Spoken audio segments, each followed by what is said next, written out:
En este episodio exploramos un tema clave en la cirugía oftalmológica, la anestesia. Nos acompaña el Dr. Oscar Pérez González, anestesiólogo con alta especialidad en anestesiología oncológica, con formación en el Instituto Nacional de Cancerología y el MD Anderson Cancer Center. Es maestrante en manejo clínico del dolor por la Universidad de Salamanca y cuenta con formación en administración y salud por la Universidad de Anáhuac. Además, participa activamente en la enseñanza con múltiples publicaciones y como ponente en congresos nacionales e internacionales. Bienvenidos. Oscar, pues muchas gracias por estar aquí con nosotros, por el tiempo y las ganas de compartir tu experiencia. El motivo de este episodio es hablar un poco de algo que muchos creo que no abordan y es el complemento de la anestesia en la cirugía de oftalmología. Desde el punto de vista del anestesiólogo y también para el oftalmólogo que está operando, creo que pues comprender un poquito más por qué es importante esta sinergia entre el anestesiólogo y el oftalmo cuando estamos operando y sobre todo para que también el oftalmo aprenda a qué debe de estar atento con cada uno de los pacientes. Entonces, pues, gracias por estar acá a estas horas. Siempre escojo horas un poco inoportunas, pero es cuando se puede. No, al contrario, gracias a ti por invitarme aquí a colaborar con Eyesight Academy. La verdad me da mucho gusto lo que estás haciendo. Y es bien importante, creo que el manejo del paciente en todas las especialidades, más en oftalmo, se haga de manera multidisciplinaria. Y cada vez más veo que tanto oftalmólogos como anestesiólogos están tomando como esa parte proactiva en el manejo de los pacientes. Entonces, gracias a ti por invitarme.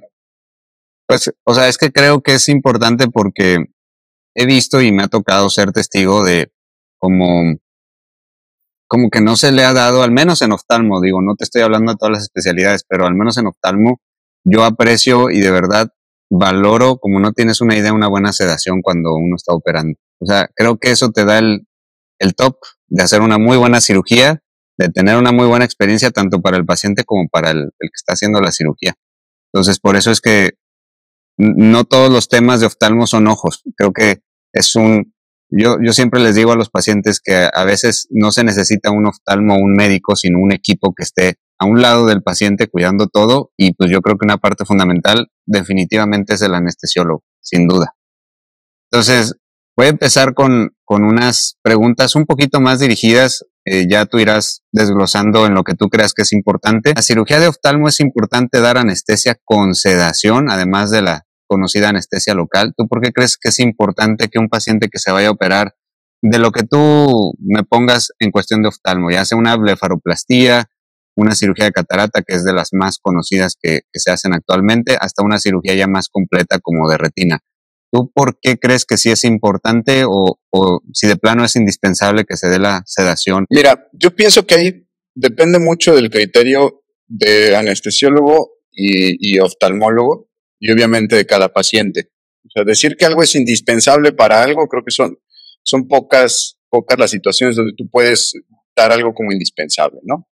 En el caso de decidir qué manejo le vas a dar como anestesiólogo al paciente, primero, pues estaría el monitoreo continuo, que ese sí o sí se le debe dar siempre a un paciente de oftalmología, porque aunque en teoría estás haciendo una cirugía pequeña en tamaño, te estás metiendo con sistema nervioso central, prácticamente en todas, o sea, no puedo generalizar, pero en la mayoría estás metiéndote al sistema nervioso central, ¿no?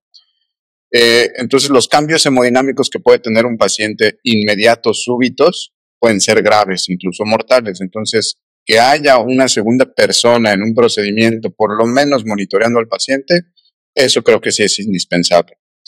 Segundo, sedar al paciente versus nada más tópica versus anestesia general. ¿Qué paciente, qué procedimiento, qué estímulo le vas a dar? Eso es bien importante conocerlo como oftalmólogo y como anestesiólogo. Muchos oftalmólogos, cuando yo me formé en anestesiología, decían, no pasa nada, aguanta un piquete para un bloqueo retrovulvar así como está el viejito, ¿no?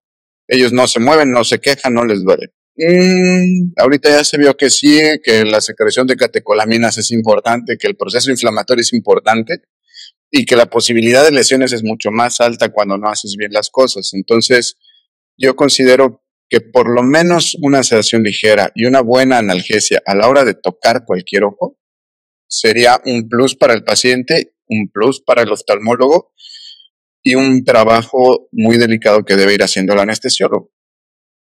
Ya, o sea, pues sí, contestando la pregunta, creo que sí. O sea, vale la pena hacerlo. Si lo quieres hacer bien, creo que sí vale la pena hacerlo con un anestesiólogo. Sí. Bueno, muchas veces yo lo que hago en mis cirugías, y te comparto lo que hago para, pues, a ver si lo podemos poner en un contexto un poquito más fácil de entender. Uh-huh. Yo normalmente lo que hago con mis pacientes, ya sean de cirugía de catarata o retina, está como muy consensado en la oftalmo, al menos, que si es cirugía de catarata, normalmente es con gotitas y anestesia intracameral y se acabó. Y si es cirugía de retina, pues es sí o sí un bloqueo retrovulvar. Ahora, yo la verdad nunca me he arrepentido de poner un bloqueo, y actualmente estoy haciendo una técnica que es transcaruncular, que no es propiamente por el espacio retrovulvar, y me ha dado muy buenos resultados. Ahora, se los pongo a todos, en catarata y en retina, porque creo que pues a mí me facilitan las cosas que el paciente no se esté moviendo, y que obviamente cuando no le duele, pues me coopera mucho más. Mi pregunta va encaminada a que tú qué monitoreas o qué recomiendas que hay que estar como al pendiente cuando se va a bloquear al paciente. O sea, ¿qué datos has visto tú, independientemente de la técnica, ya sea transcaruncular? ¿Tú qué recomendarías checar en el paciente, o sea, en el entorno, pues, del quirófano? Mira, para cuando ustedes empiezan a hacer el procedimiento del bloqueo, el paciente ya debería estar completamente monitoreado. El monitoreo básico es pulsioximetría, obviamente derivaciones para electrocardiograma y presión no invasiva. Ese es el básico y el mínimo. Deberíamos tener preferentemente ya también puesto el oxígeno. La idea es que para cuando ustedes empiecen, nosotros ya no tengamos que meter mano en el campo. Y antes de que ustedes lleguen a tocar al paciente, nos tenemos que asegurar nosotros que ese paciente está en condiciones orgánicas para que se haga el procedimiento, porque per se el bloqueo ya es un procedimiento. Idealmente, que el paciente para ese momento ya tenga un plano o de sedación o de analgesia adecuado para que ustedes lo manipulen sin que vayan a tener alguna otra eventualidad. Y si el paciente lo vamos a dejar a decidir sedar o cualquier otra cosa, que el plano anestésico del paciente, ya sea de sedación o leve, moderada, profunda, ya esté alcanzado para cuando ustedes van a llegar a ese punto. Porque ya después ustedes van a empezar a manipular el globo ocular, ya después ustedes van a poner campos, y va a ser difícil que nosotros tomemos una acción, por ejemplo, cuando se empiezan a ocluir con la vía aérea, que se llega a pasar la sedación en la profundidad, etcétera. Entonces, lo ideal es que ya para cuando ustedes empiecen, el paciente por parte de anestesiología esté listo para todo el procedimiento, no nada más para iniciar o vele bloqueando mientras yo hago otra cosa, ¿no? Oye, y por ejemplo, ¿te han tocado sustos cuando han bloqueado al paciente, que te haga un reflejo vasovagal o que se deprima respiratoriamente el paciente? A mí me ha tocado a lo mejor algún reflejo oculocardíaco cuando llegan a manipular el ojo, o no sé si lo sigan haciendo tan frecuentemente. Yo ya no lo he visto, que le ponían un globito con mercurio o con peso después del bloqueo retrovulvar al paciente. Uh-huh. Y hacían unas bradicardias, pero profundas, y aparte con bajo gasto y todo el paciente. Entonces, si no nos habíamos adelantado esa parte, entonces ya teníamos un problema, y ese era el susto, ¿no? Que ahora tienes que reanimar a un paciente, sacarlo de una bradicardia sintomática o ventilar a un paciente que hace 2 minutos no estaba grave. Me han tocado con compañeros paradas cardíacas a la hora de manipular el ojo y de poner los bloqueos retrovulares.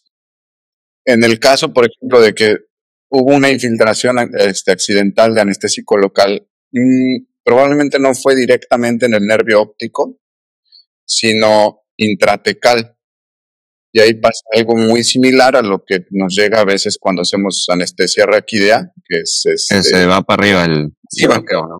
Entonces sí, el paciente te convulsiona, el paciente te hace una depresión respiratoria severa y todo, pero si lo manejas adecuadamente, pues, tu típico ABC no debería pasar del susto. Obviamente, si es un paciente que ya es de edad avanzada, que tiene otras comorbilidades, tienes menos espacio para maniobrar. ¿Y ahí qué haces cuando se te va el anestésico para arriba? Cuando se te va para arriba, Y luego la ve, ¿no? Le das soporte respiratorio hasta que pase o reviertes el efecto del anestésico, o tú qué procedimiento sigues ahí. Una raquia masiva de revertir el efecto del anestésico así. O sea, no hay forma. Una vez que tú pones un medicamento, entonces lo que sí tienes que hacer es dar el soporte. Si el paciente te hace una depresión respiratoria, pues asegúrate de que sea una vía aérea permeable, dale ventilación a ese paciente y tan tan. En algunos casos, cuando la dosis fue alta, porque afortunadamente en el caso de ustedes utilizan volúmenes bajitos, no más de 5 mililitros, una cosa así, se metaboliza relativamente rápido. En el caso del neuroeje, por ejemplo, a veces se llegan a ir hasta 15 o 20 mililitros a líquido cefalorraquídeo y ahí sí va a tardar un buen rato el paciente, ¿no? Entonces ahí sí sería necesario intubar al paciente, meterlo en un estado de hipnosis o de anestésico profundo para que se pueda dar un manejo y sale a terapia intensiva muchas veces porque también se chocan los pacientes.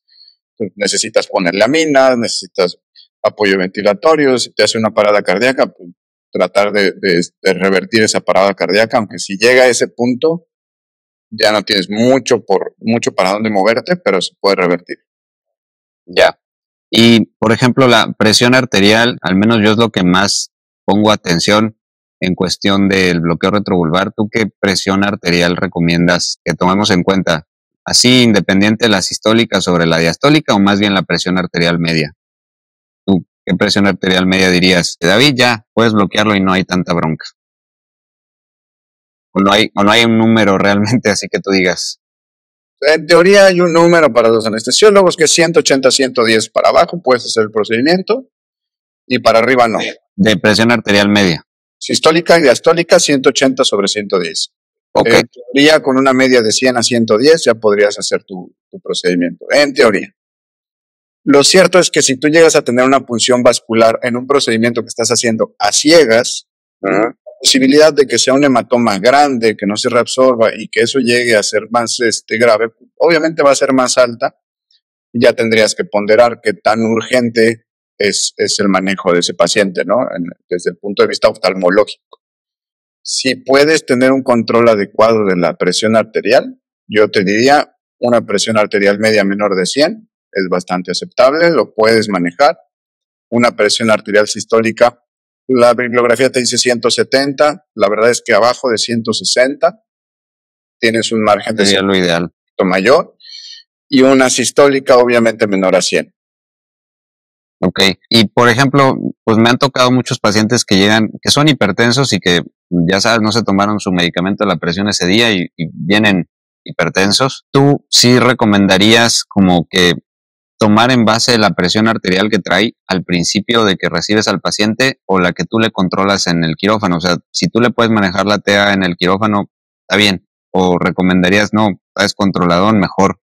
Aunque yo lo controle ahorita, porque lo que me ha pasado tristemente muchas veces es que se controla la presión en el quirófano y muchos son pacientes diabéticos que traen un hemovitrio, por ejemplo, traen cuestiones que son de origen vascular atrás.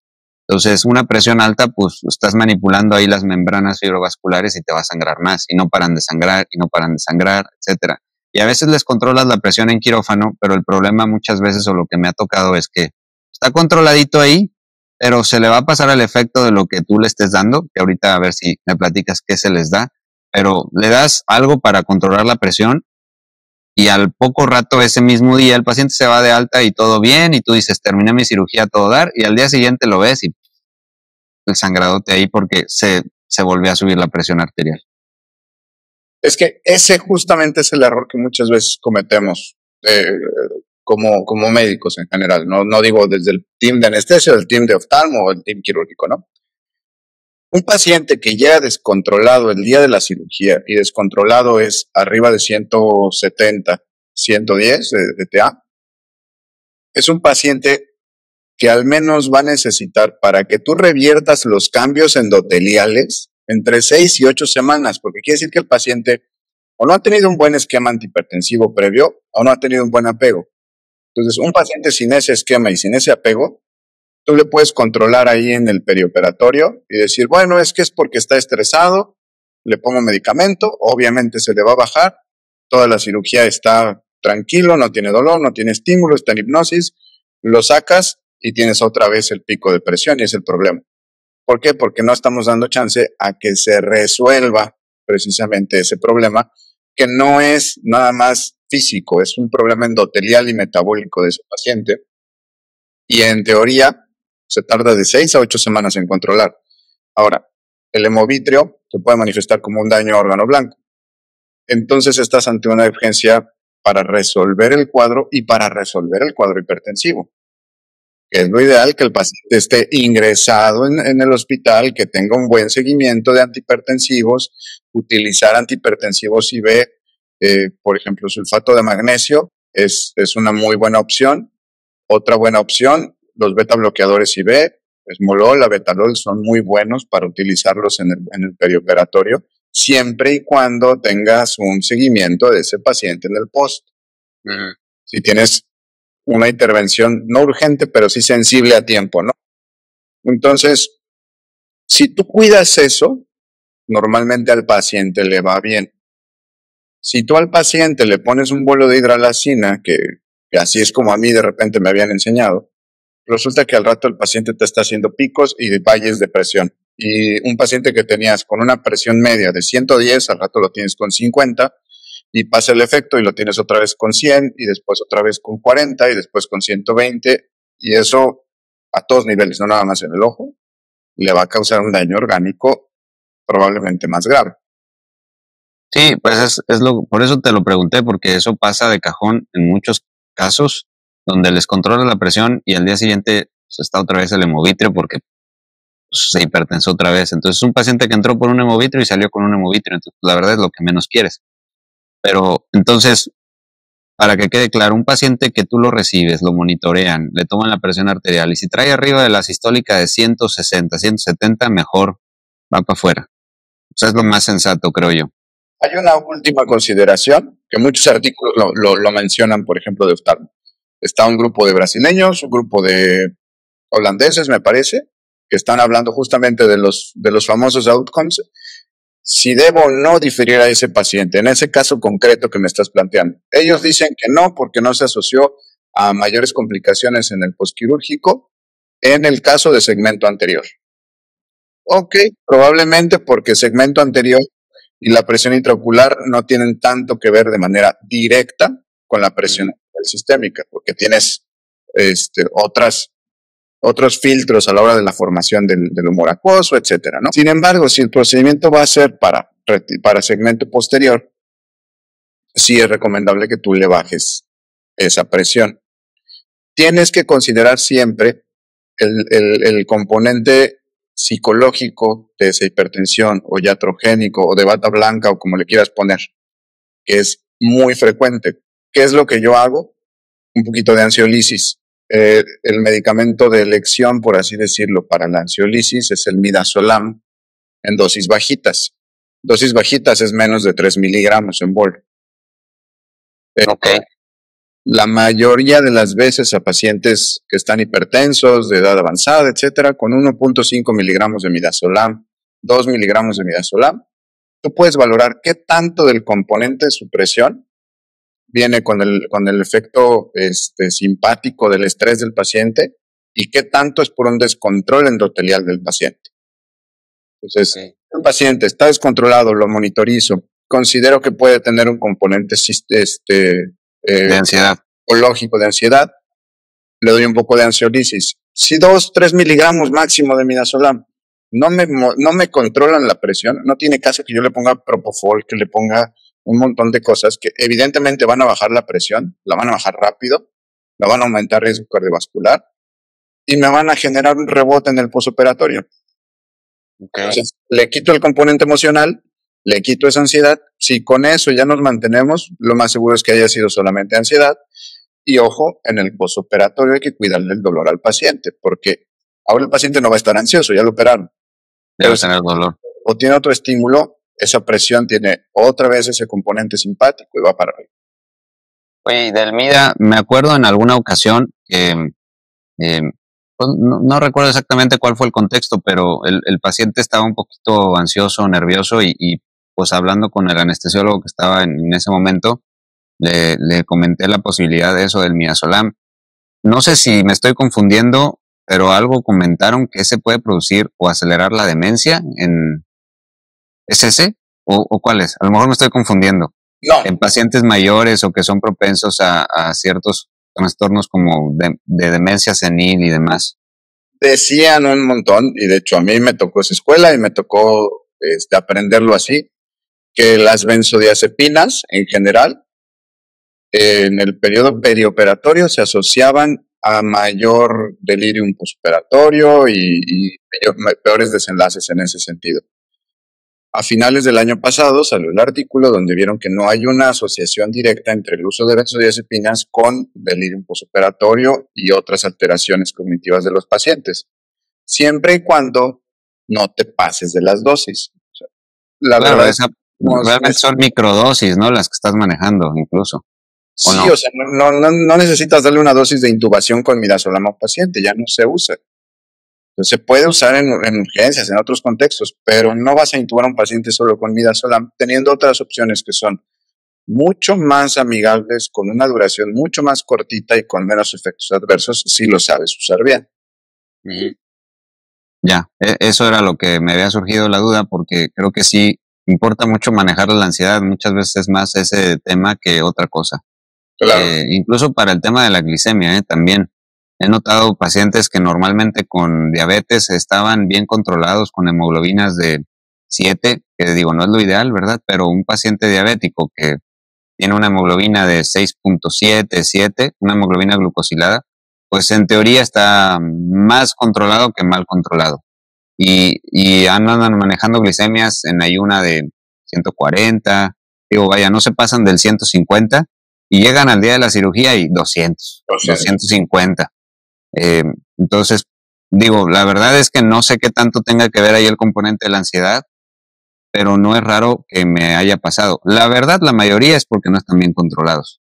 Te soy muy honesto. Creo que la ansiedad tiene más un control ahí o un factor en cuestión de la TEA que más de la glicemia. Pero no sé, tú sabes si tiene algo que ver ahí la ansiedad con la glucosa.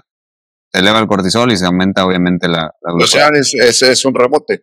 Vas a tener un paciente que está en un estado de estrés constante, va a subir la glucosa. Y ahí, por ejemplo, ¿tú qué recomiendas hacer? Porque yo muchas veces la verdad, les tomo glucosas que ya sé que están mal controlados.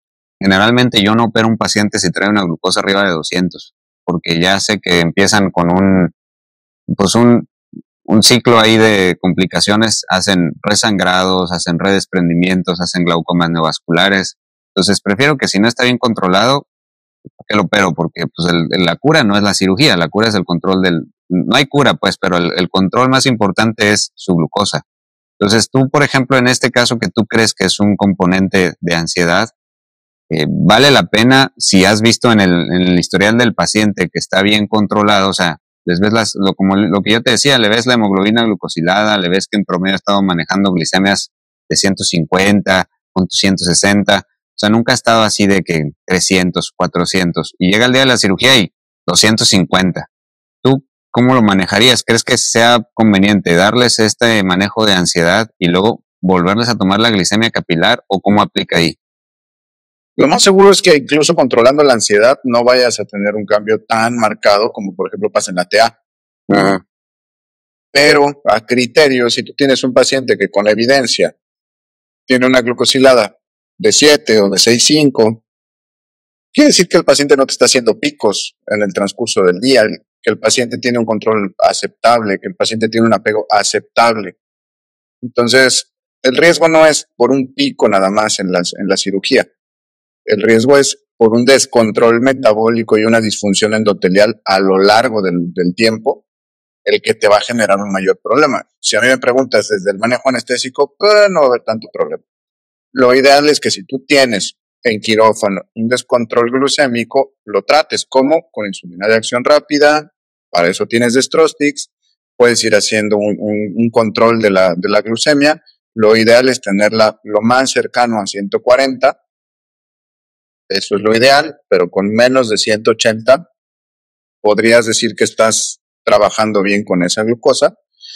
Y obviamente después de su insulina de acción rápida, tienes que darle un seguimiento al paciente para ver cómo está controlado y que no te vaya a hacer un cuadro de hipoglucemia en el posoperatorio y al rato tienes una broncota, porque ese paciente te va a hacer la hipoglucemia 2, 3 o 4 horas después de la cirugía y ahora vas a tener un problema, la vas a hacer en su casa.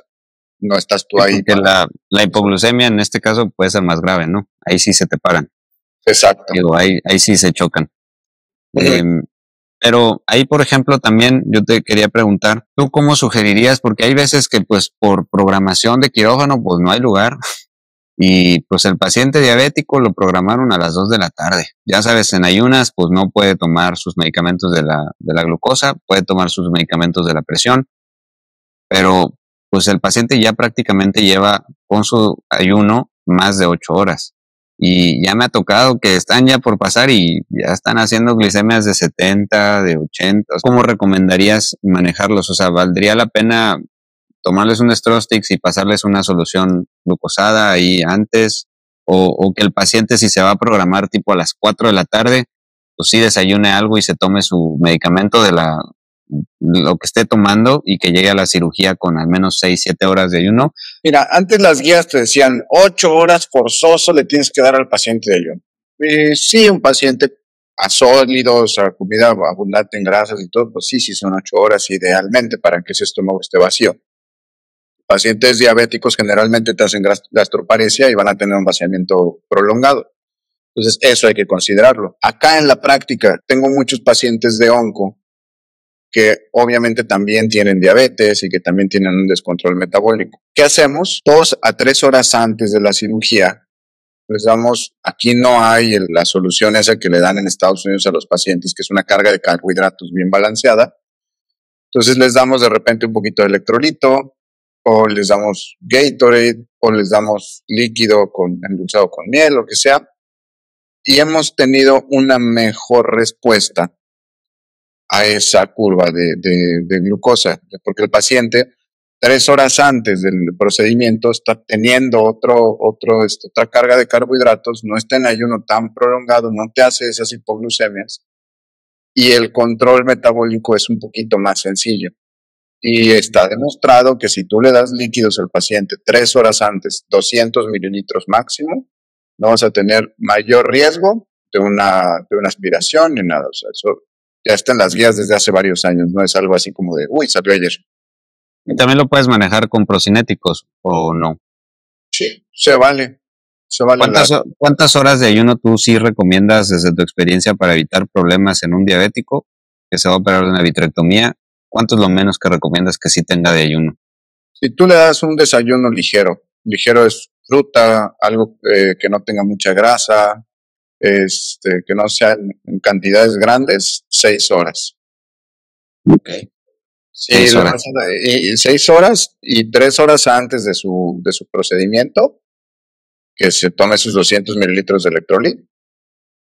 Y a la hora del procedimiento, tu paciente va a estar bastante mejor orgánicamente, menos deshidratado, que si tú lo dejaras en un ayuno de 12 horas, que ya llega así, pero arrancándose las vestiduras el polvo.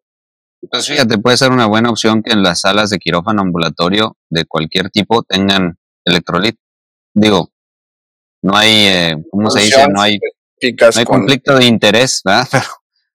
Pero una solución de electrolit, ¿no? De electrolitos, o sea, tomados, creo que puede ser una buena opción que tengan ahí por cualquier cosa.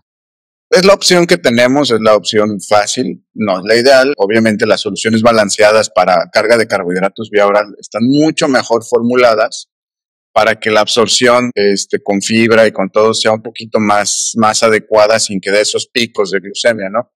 Uh-huh. Pero si es lo que tenemos, lo ideal es que no tengas tanto tiempo ya en ayuno paciente, sobre todo pacientes con alteraciones metabólicas. Y por ejemplo acá cirugías de onco, que son cirugías grandes de repente, 5 o 6 horas, el paciente a los 30, 40 minutos después de la inmersión anestésica ya está con líquidos. Entonces, eso implica que saques un paciente sin náusea y vómito postoperatorio y que todo lo que tú le vayas a dar se haga por vía enteral preferiblemente, no que lo tengas canalizado por los siglos de los siglos, pasándole soluciones que no necesita el paciente, solamente para hidratarlo cuando perfectamente puedes usar una vía enteral. Ya, claro. Sí, 1000 veces mejor, mucho más fácil. Oye, ¿y qué medicamentos son los más comunes que usas o qué fármacos usas tú en sedación de oftalmo? Así de cajón. O varía, obviamente, ¿no? Pero, ¿qué es lo más común que usan? Midafenta, Propo. Midafenta y Propo. Midafenta, Propo. Así fácil. ¿Por qué? Muchos todavía utilizan el diazepam. Yo personalmente lo tengo descartado de mi arsenal de fármacos porque el diazepam te genera metabolitos activos y esos metabolitos activos recirculan y te dan ese mismo efecto sedante por hasta 100 horas. Tienen una alteración metabólica en hígado, que tienen una depuración renal disminuida, etcétera. Claro que te va a generar más problema. Entonces, yo ponerle un medicamento que sé que me va a dar metabolitos activos, que me pueden traer el paciente con un riesgo de caída, que me lo pueden traer con un riesgo de depresión respiratoria, dependiendo de la dosis, obviamente, y del tiempo, durante 3 días después de mi procedimiento, no le veo el sentido. No lo necesito, yo lo necesito en este momento el medicamento, ¿no? Lo más corto que se pueda. Y en ese sentido el midazolam, pues es mucho más noble. Sus metabolitos no duran generalmente más de 4 o 5 horas. Y el efecto químico es mucho menor que el del diazepam. Sí, como ya habías comentado, pues son dosis bajitas, muy pequeñas, en las que realmente usas. Entonces, la experiencia que tú como anestesiólogo puedas proporcionarle a ese paciente y que no se la pase peor de lo que ya se siente con cualquier procedimiento que le vayan a hacer, creo que cuenta. Entonces, la amnesia anterógrada del midazolam, con la ansiolisis, con la disminución de las cifras tensionales que dependen de esa ansiedad, generalmente son muy benéficas para los pacientes y le mejoran la experiencia tanto al paciente como al anestesiólogo y al cirujano, ¿no? No voy a generalizar porque hay casos que tú le pones midazolam a un paciente, sobre todo los jóvenes, y les da un efecto paradójico y ahora están hable y están todos ansiosos y no puedes con ellos. Pasa también. Empiezan a malacopiar, me ha tocado. Ándale, empieza la malacopiada y dices, puf, ¿en qué me metí, no?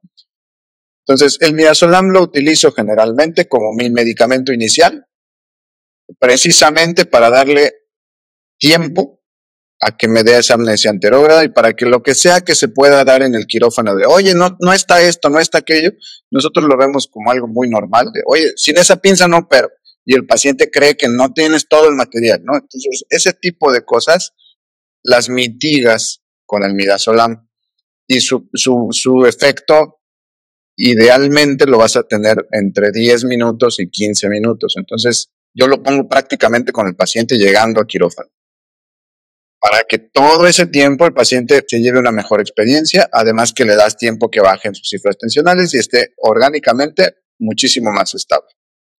Y más tranquilo. ¿Mande? Mucho más tranquilo, todo fluye mucho mejor. Todo fluye un poquito más tranquilo. Además que el trato con el paciente está demostrado que es tan efectivo que tú generes un vínculo con el paciente como cualquier otro fármaco. Entonces, eso es bien importante. Segundo fármaco que se utiliza, el fentanil, que ahorita está satanizado por todos lados y que las drogas y que esto y lo otro. El fentanil es un medicamento analgésico derivado del opio, de la morfina, nada más que sintético y es mucho más potente. Y su dosis se tiene que titular de acuerdo al estímulo que vaya a percibir el paciente. No es lo mismo que el paciente se le vaya a poner un piquetito, que es un estímulo, pero no es un dolor insoportable porque se puede hacer con el paciente incluso despierto. Pero a lo mejor una dosis bajita de fentanil te puede mitigar todavía más la respuesta de ese paciente. Y en sinergia con el midazolam te da buenos resultados. Y para mantenimiento, no quiero un medicamento que me dure mucho tiempo, necesito un medicamento que yo pueda titular y eliminar de manera rápida. Ahorita en México la opción más viable es el propofol, idealmente en perfusión, no bolearlo. Digo, muchas veces lo tienes que estar boleando, pero las dosis bajas de propofol tituladas con tiempo, haciéndoles una inducción a la sedación en 3 a 5 minutos, generalmente no te dan una depresión respiratoria tan importante no te dan cambios hemodinámicos tan importantes, que eso es bien importante también. Y a la hora de despertar al paciente, si tú calculas bien tus tiempos, el paciente va a despertar prácticamente en cuanto tú estés quitando los campos. Tienes efectos mínimos de sedación, obviamente hay que cuidar al paciente, cuidados posanestésicos, etcétera. Pero es una de las mejores opciones que tenemos. Lidocaína intravenosa es un analgésico extraordinariamente bueno si se utiliza en dosis adecuadas, de 1 miligramo, 2 miligramos por kilo. Yo he visto dosis hasta de 4 miligramos por kilo intravenosas en algunas cirugías, por ejemplo, de neuro, y no es como que te vayan a hacer un bloqueo cardíaco importante ni ese tipo de cosas, pero tampoco es necesario utilizar dosis tan altas, ¿no? Es un buen adyuvante. La dexmedetomidina o el Precedex se estuvo usando mucho para sedación consciente hace un par de años. Personalmente no es mi favorito porque genera bradicardia. Entonces ahí preferiblemente no lo utilizo si sé que puedo tener el paciente con un problema cardíaco, pero es un muy buen analgésico, es un muy buen sedante, es relativamente fácil titular la dosis, pero lo tienes que hacer con mucho más cuidado que los otros si quieres tener buenos resultados. Y el último, que ya no hay ahorita casi en México, es la ketamina. Es un muy buen medicamento. Se satanizó en algún punto porque se suponía que incrementaba la presión intraocular. Ya se vio que en dosis menores a 4 miligramos por kilo no tiene un efecto importante en la presión intraocular. Y además ya no se utilizan las dosis en las que se usaba antes, que eran de 2 miligramos por kilo, por ejemplo. Ya lo utilizamos en 0.3, 0.4 miligramos por kilo, que son prácticamente la 10ª parte de las dosis que usábamos antes. Entonces no tiene un efecto tan importante, es muy buen analgésico también, y si los utilizas en sinergia a varios medicamentos, vas a tener muy buenos resultados sin que el paciente se te deprima y que tenga un buen control del dolor postoperatorio, que también es importante. Y mucho de ese cóctel de medicamentos los usas también considerando en oftalmo, que no es lo más común, pero hay ciertos casos que hay que hacer anestesia general, por ejemplo en niños o en pacientes que tienen algún estado sistémico que no permite que se haga la cirugía bajo sedación. Tú usas más o menos, digo, obviamente hay otros protocolos, quiero pensar, para intubación, para extubarlo y demás, que a lo mejor no vamos a entrar tan a detalle porque si no, no acabaríamos un solo episodio. Pero, ¿los gases los sigues usando? Sí. O sea, ya por ejemplo, las inducciones inhalatorias que se hacían en los niños, ya cada vez se usan un poquito menos. Porque sí es agresivo que te digan, a ver, con permiso, por mucho que le hables bonito al niño, y en los hospitales de pediatría, la verdad es que los anestesiólogos pediatras lo hacen muy bonito. Ahorita ya, por ejemplo, en niños se pueden hacer premedicaciones con dexmedetomidina intranasal o nebulizada, y el niño ya llega con un estado de ansiolisis bastante aceptable a quirófano, y ya sea que incluso se deje canalizar, o bien que le puedes hacer una inducción inhalatoria más suave, que si lo hiciera sin premedicar al paciente. Entonces, en niños la sugerencia es siempre premedicar al niño y que esté con los papás, con el adulto que está responsable, y hacer un buen clic con el anestesio, ¿no? En adultos se puede hacer una anestesia general normalita, que es una inducción endovenosa con un mantenimiento con el Seborane o con Desflorane, el halogenado que haya. Aunque ahorita la verdad es que a mí me gusta mucho manejar a los pacientes con anestesia total intravenosa. ¿Esto qué quiere decir? Que todo el mantenimiento se hace con fármacos por la vena. Prácticamente toda tu hipnosis la basas en una perfusión de propofol y en algunos casos de fentanil o lidocaína, haces combinaciones de fármacos. Se ha visto que el perfil inflamatorio asociado a la respuesta metabólica al trauma, al menos in vitro y en medios experimentales, se mitiga un poco mejor con el propofol que con algunos halogenados. Pero todavía no es como para emitir una recomendación clínica de decir, no, ya todos los tienen que hacer con total intravenosa, ¿no? Es una tendencia. La tendencia clara también de total intravenosa autiva versus general balanceada normal es que tienes menos náusea y vómito postoperatorio. El propofol es un factor protector. No quieres un paciente que esté vomitando después de una cirugía de oftalmo. casi nunca. Entonces, prácticamente todo es enfocado a que la estrategia del anestesiólogo mitigue la respuesta metabólica al trauma durante el procedimiento, controle el dolor después del procedimiento y favorezca la recuperación lo más rápido posible después del procedimiento. Fíjate lo interesante que es y lo importante que es que desde el principio lo hagas bien, porque eso te va poniendo que la cirugía o el procedimiento vaya bien y que la analgesia también y el manejo post inmediato, o sea, postoperatorio sea de 10, desde cómo se despierta el paciente, qué síntomas tiene y demás. Sí, por ejemplo, va a haber casos en los que el paciente despierta mal a pesar de que hiciste todo bien. Bueno, ni modo, pasa, ¿no? Ningún anestesiólogo que yo conozca es así perfecto. Digo, conozco unos que son unos maestrazazos que los despiertan y los duermen y hacen todo perfecto, pero incluso a ellos de repente hay pacientes que no te cooperan y creo que eso hay que considerarlo también. No hay anestesiólogo perfecto. Claro. No, pues hasta el mejor cazador se le va la liebre. Eso es un hecho. Como decíamos en la anestesia, el que no pica no complica. Sí, pues sí. Sí, solo el que no hace no tiene complicaciones de nada. Complicaciones. Sí. Oye, y por ejemplo, eso de las náuseas, a mí sí me interesa saberlo un poquito más, porque sí he tenido casos, sobre todo de retina, que como dices, lo que menos quieres es que te vomite después por la presión ahí vagal que hace el paciente y pues sí, o sea, te puede volver a sangrar y se te complica todo por la vomitada después del ojo, ¿no? Pues no creo que llegue a tal grado, nunca me ha tocado verlo, pero pues sí, lo que menos quieres es que haya un aumento de la presión en el organismo. Entonces, ¿tú cómo les manejas o cómo les previenes la náusea o qué sugieres como darles en el trance o se los das inmediatamente posterior? O sea, como que tú le puedes decir a tu anestesiólogo, uno como oftalmólogo, oye, ¿le podrás pasar esto para prevenir la náusea? ¿O no es en todos los casos? ¿O sí podrías aplicarlo de ley? Hay una escala de riesgo que es viejísima, que se llama APFEL, APFEL, y tiene 4 o 5 ítems ahí para que tú la califiques, y con eso tú le estadificas un riesgo. O sea, generalmente es la única que vaya a tener náusea y vómito después del riesgo de que te dé náusea y vómito postoperatorio ese paciente. Generalmente, y eso es curioso, es el único la única escala y el único contexto clínico que yo he visto en el que ser fumador es un factor protector. Pacientes que fuman tienen no vomitan de náusea, tienen menos riesgo de náusea y vómito postoperatorio. Paciente que es mujer tiene más riesgo. El uso de opioides evidentemente también tiene más riesgo. Obvio es dosis dependiente.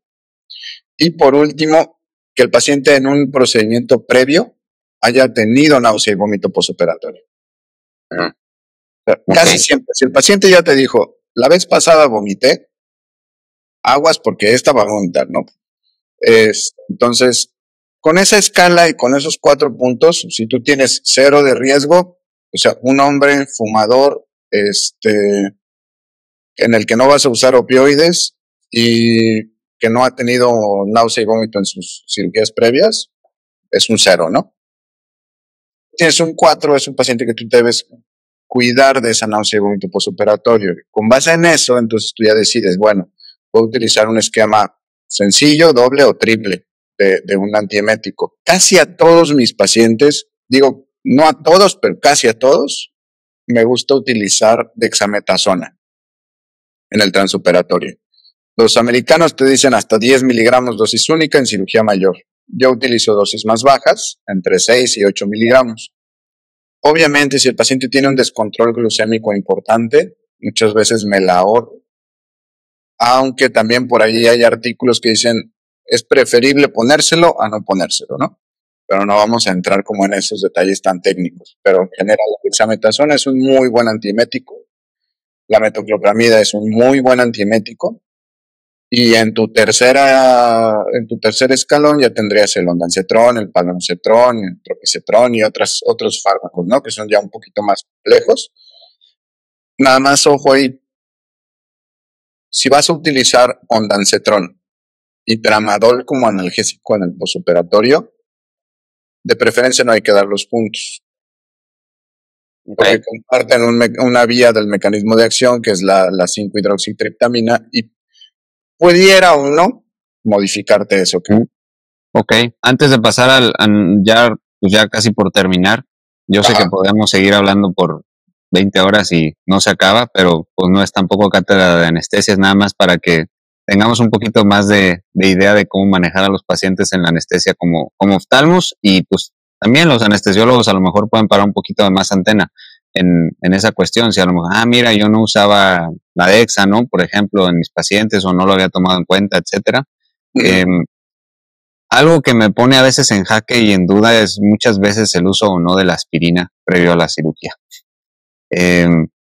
Muchos dicen, tiene que haber al menos 7 días que la haya suspendido, si no, no te recibo el paciente y no lo operas. Yo creo que en cirugía de oftalmo depende mucho en dónde vayas a operar y qué es lo que vayas a hacer y cómo vaya a estar el caso. Si es una cirugía realmente rutinaria, una cirugía de FACO, una cirugía de catarata, realmente la posibilidad o la probabilidad de sangrado de cámara anterior pues, es muy baja conforme como tú operas. Sí, digo, puede pasar, pero es extremadamente baja. De retina, ahí sí ya es otro mundo, porque en retina, pues la mayoría de las veces si ya te estás metiendo atrás es porque ya de por sí de base trae un sangrado, trae otra cosa que pues te va a sangrar más al momento de hacer la cirugía, sobre todo en diabéticos. Entonces, ¿tú sí sugieres o recomiendas o cómo manejarías esto de la anticoagulación antes de la cirugía de oftalmo? Me enfoco a todo, o sea, cirugía de oftalmo en general, lo que tú me puedas dar de recomendación para catarata o para retina.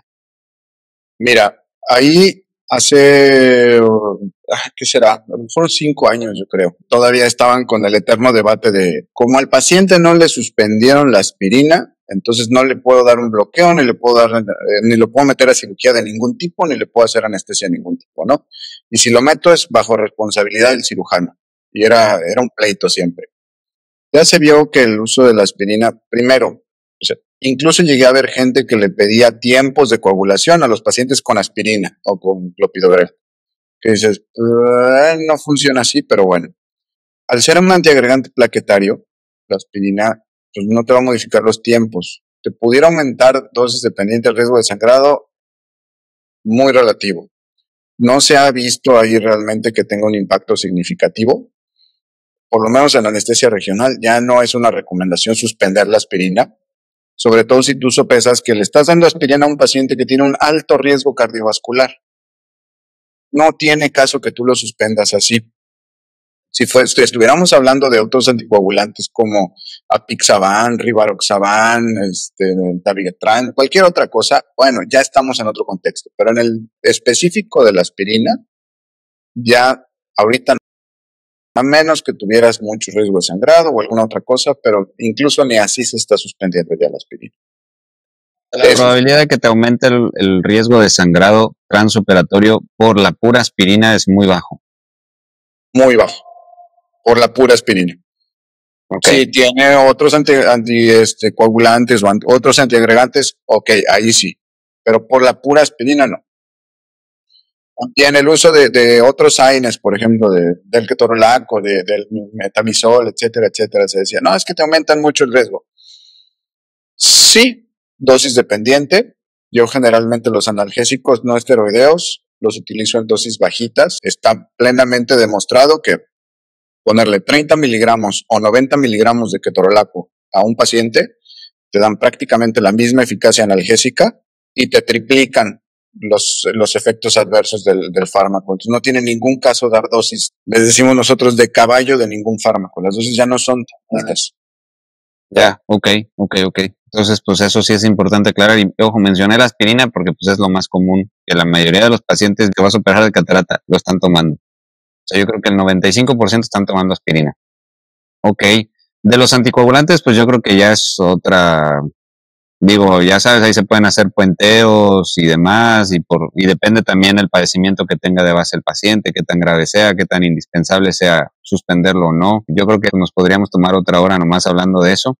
Pero sí, pues mencioné lo de la aspirina porque creo que sí está muy como en el tabú de, uy, no, tiene aspirina, no lo voy a operar porque me va a sangrar.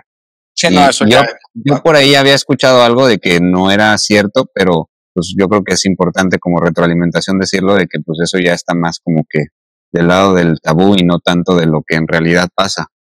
No, incluso ya varias sociedades de anestesia regional ya se pronunciaron al respecto y ya dijeron, no está contraindicado poner un abordaje, ¿no? Oye, ¿y hay artículos ya publicados de eso? Sí, hay varios, hay un montón.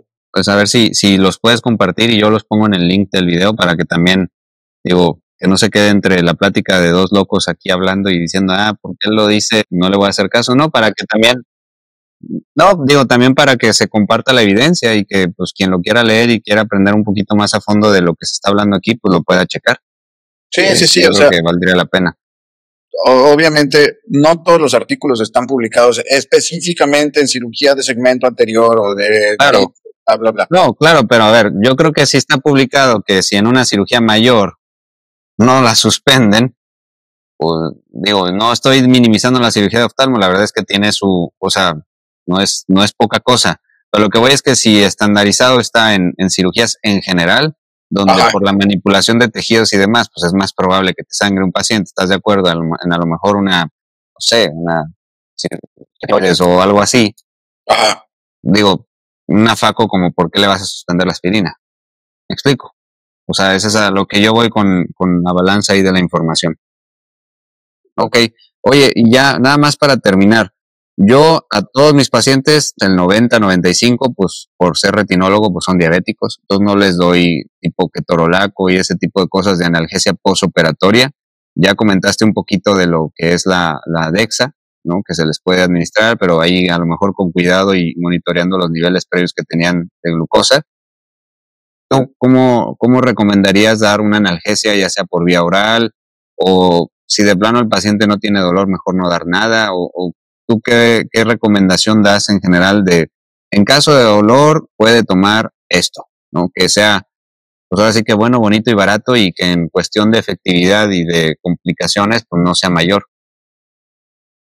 Pues mira, realmente no debería ser tan compleja, porque generalmente la cirugía de oftalmo no debería tener tanto dolor, aunque hay algunos procedimientos que sí son muy dolorosos, ¿no? Hay una escalerita analgésica.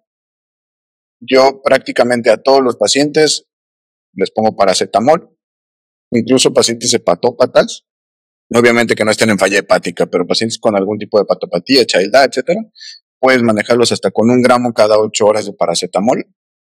Bueno, bonito, barato, muy efectivo. Es un medicamento muy bueno.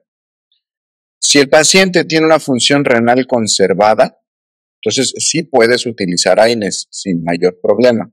Depende del riesgo renal. En el caso particular del ketorolaco, dosis menores de 90 miligramos por día por menos de 5 días no te deberían incrementar tanto el riesgo. Idealmente no más de 3 días.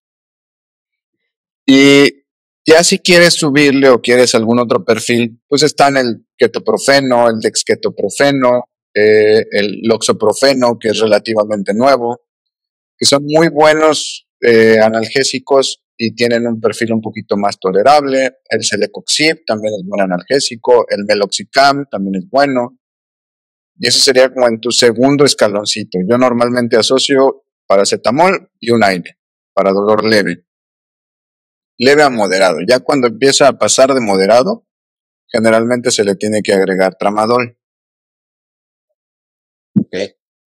Y ya si llega un dolor severo, entonces primero tienes que descartar que eso sea una complicación y después ya pensar en darle algún opioide potente o alguna otra cosa al paciente. Ok. ¿Y metamizol sódico mencionaste o no? También el metamizol es bueno. Prácticamente cualquier AINE que tú le des al paciente en dosis recomendadas le va a funcionar bien. Los mejores son el ketorolaco, sulindaco, ketoprofeno, dexketoprofeno, loxoprofeno, porque son buenos antiinflamatorios y buenos analgésicos. Y son bien tolerados. No los debemos dar durante 1 o 2 meses. O sea, normalmente se dan unos días, que son los primeros 3 a 5 días del posoperatorio, los que va a tener más molestia el paciente. Y de ahí, paracetamol, PRN y listo. Ok, perfecto. Pues yo creo que podemos abarcar muchas más cosas de la anestesia con la oftalmo. técnicas, complicaciones, te digo, no se acaba y no alcanza en un episodio de 50, 60 minutos, pero pues yo creo que con esto sí hay como un poquito de más, al menos a mí me queda un poquito de más idea de cómo parar antena en ciertas cosas que a lo mejor ya lo sabía un poco, pero no lo había, pues así como, sí, o sea, seguía como ciertas recomendaciones, pero no lo tenía tan claro, así como que será, no será. Y pues a veces entre las cosas de la chamba y que andas tú ahí de que operando y demás, a veces no hay tiempo de que tú te sientes incluso con el anestesiólogo y te pongas a platicar de, oye, ¿por qué esto? ¿Por qué lo otro? ¿Qué le pido a mi paciente? ¿Qué le das? O tú haces tu chamba, se acabó, lo que sigue, y el anestesiólogo hace su chamba y se acabó, lo que sigue, entonces no tienes mucha chance de ponerte a trabajar en cuestión de aprender o de comentarlo en uno con el otro. Creo que siempre es bueno que después de un procedimiento todos los miembros del equipo tengamos cierta retroalimentación, por muy chiquita que sea. Sí. Yo lo hago acá, por ejemplo, mucho con los oncos. Algo no salió como queríamos, o con una cirujana que opera mucho acá, ¿no? Algo no salió como queríamos. Vamos a dar retroalimentación. No me gustó, esto no estuvo bien, ¿qué podemos hacer mejor? Y en ese intercambio de ideas en el equipo, casi siempre sale algo para mejorar o te llevas algo de tarea para investigar. O sea, ahorita probablemente este podcast lo vea algún otro anestesiólogo y diga, no, ¿sabes qué? No estoy de acuerdo y lo que dijiste está mal porque ahora es así, así, así. Perfecto. Claro, perfecto. Precisamente de ese debate se tiene que partir para ir consensuando e ir ampliando la experiencia de cada uno. Sí, para eso se hace, no se hace o sea, bueno, yo no hago estos episodios para decir, así es como se hace y se callan, o no. Mira, estoy invitando a un anestesiólogo al podcast, yo que de oftalmo que pues, es precisamente para unificar un poquito criterios y aprender de todos, no para que se tome como que es lo que dice el doctor Oscar Pérez de anestesiología, es lo que se tiene que hacer en toda cirugía de oftalmo. Pues no, porque cada quien trae su feeling y cada quien hace sus cosas distintas y a lo mejor hay quienes tengan incluso otros tips que valga la pena también tomarles, ¿no? Y que si quieren comentarlo y decirlo, pues adelante. Sí, no, yo he aprendido mucho, por ejemplo, de mis residentes que de repente se sacan algún tip o algo que leyeron ellos y dices, eso no lo había visto, me interesa. Claro. Entonces, no es como yo lo diga, digo, procuro hacerlo lo más apegado a la evidencia, aunque uno no está así pegado a ver a qué hora sale el próximo artículo, ¿no? Pero sí procuras apegarte a lo más que tengas de evidencia para tomar tus decisiones y acoplarlo en tu entorno y, más importante, en qué tienes disponible para trabajar. Ahí tendrás que irte acoplando, pero siempre hay manera de consensuar y de hacer lo mejor posible, porque el que manda pues, finalmente va a ser el paciente, ¿no? Sí, exacto. Está bueno, Oscar, pues muchísimas gracias por tu tiempo, por querer compartir lo que sabes. Siempre se puede aprender de cualquier persona, de más si son personas con las que estamos trabajando en conjunto, que la anestesia y la oftalmo, pues hoy por hoy es uña y mugre prácticamente. O sea, yo no meto un paciente de cirugía de oftalmo si de plano no hay anestesiólogo. O sea, eso yo ya lo tomé como por norma. Entonces, pues yo creo que sí es importante. Te agradezco de verdad mucho tu tiempo a estas horas. Allá en Cancún, pues estás incluso una hora más. Entonces, pues bueno, y creo que ahorita vas todavía a una cirugía de urgencia. Entonces, muchísimas gracias por estar conmigo este ratito. Y pues nada, espero que después podamos coordinar más cosas y van surgiendo más dudas o preguntas, dependiendo cómo vaya respondiendo la gente al episodio, pues a lo mejor podemos armar uno específicamente ¿sabes qué? Vamos a manejar uno específicamente de técnicas de bloqueo retro y paravulvar, o específicamente de inducción de anestesia, o específicamente, y no nada más para oftalmos. A lo mejor a mí no me interesa mucho aprender una inducción anestésica, o a lo mejor sí para, pues yo saber qué le están haciendo a mi paciente, ¿no? Al final de cuentas creo que sí importa. Sí, o sea, yo siempre tenía el pleito con algunos colegas que les decía, tú también te tienes que saber la técnica quirúrgica. No sabes qué está haciendo el que lo está operando, entonces tú cómo vas a saber qué manejo vas a dar. A lo mejor no nos la sabemos con puntos y comas, ¿no? Como ustedes que la dominan y que finalmente zapatero a tus zapatos. Pero sí hay que procurar tener una buena noción de qué está haciendo el de al lado y qué va a hacer el de la facu y qué va a hacer el del láser y qué va a hacer el de acá y qué va a hacer el de allá, para tener muchísimo más con qué responder como equipo. Y sería muy padre que si alguien de anestesia o de oftalmo está viendo este episodio, diga, oye, ¿sabes qué? Podríamos tener un debate sobre esto y esto con la evidencia, o qué más hacemos, o qué otras cosas podemos plantear, o plantear protocolos estandarizados para hacerlos en unidades de oftalmología en procedimiento específico, que ya hay muchas guías para otras cosas, ¿no? Pero en oftalmo prácticamente no hay nada. Se puede estandarizar, incluso, por ejemplo, esto de lo que comentas de las jornadas del podcast previo que tuvimos, a lo mejor hasta se pudiera estandarizar en cirugías de alto volumen de oftalmólogo, que sea rápido, efectivo, bla, bla, bla, estandarizas dosis, todo. Y obviamente cada paciente es distinto, pero a lo que voy es que puede haber como un organigrama de cómo debería de funcionar. Y pues es lo que yo siempre digo, esto que me estás diciendo y que estás compartiendo y con lo que estamos aprendiendo solo habla de una cosa y es lo que siempre igual le digo a mis pacientes, que a veces me dicen, pero la cirugía, ¿en qué consiste? Etcétera, ¿no? O que no es tan, se queda muy estigmatizado en que es nada más el cirujano y el paciente. Me explico, o sea, es el doctor fulanito de tal te va a hacer la cirugía y es él y el paciente. Y creo que se visualiza como literal, si nada más estuviera el doctor operando y el paciente solito en el quirófano. Y yo siempre les digo, no, tú no necesitas un médico, tú necesitas un equipo. Y el equipo incluye enfermería, anestesiología, etcétera. O sea, eso es lo que se necesita. Claro. Hecho. Bueno, Oscar, pues muchísimas gracias. Ya te dejo para que vayas a operar. Ya están allá corriendo. Vayas a trabajar. Nuevamente, de verdad, muchas gracias. Me dio mucho gusto estar aquí un rato compartiendo esto contigo y que se repita. Igualmente, claro que sí. Gracias, Oscar. Que descanses. Mucha suerte. Gracias. Éxito. Bye.